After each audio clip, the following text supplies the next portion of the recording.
Gerakan Fatah mulai meningkatkan tekanan terhadap Hamas terkait masa depan pemerintahan Gaza pasca perang. Diketahui unsur dominan dari Otoritas Palestina atau PA itu menawarkan opsi pemerintahan bersama yang melibatkan berbagai faksi Palestina. Gerakan Fatah meminta Hamas mempertimbangkan kembali keputusan untuk tetap berkuasa di Gaza. Sementara itu, pejuang Fatah menegaskan pintu masih terbuka bagi Hamas untuk bergabung dalam koalisi pemerintahan.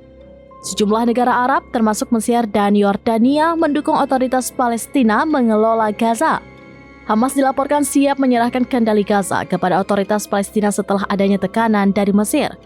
Adapun anggota Hamas bisa bergabung dalam pemerintahan baru atau pensiun dengan jaminan gaji.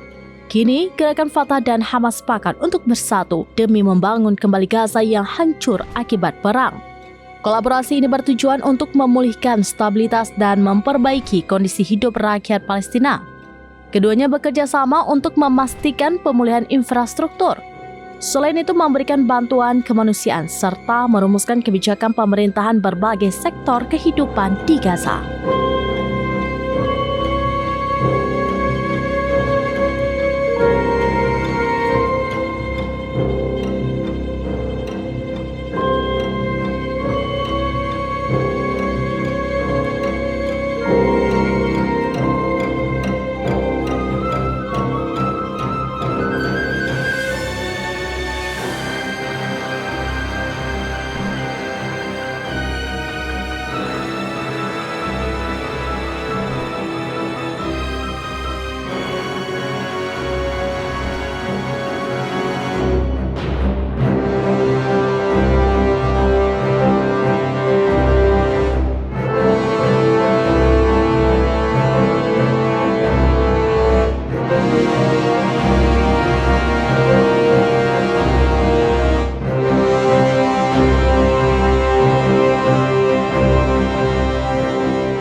Download Tribun X sekarang, menghadirkan lokal menjadi Indonesia.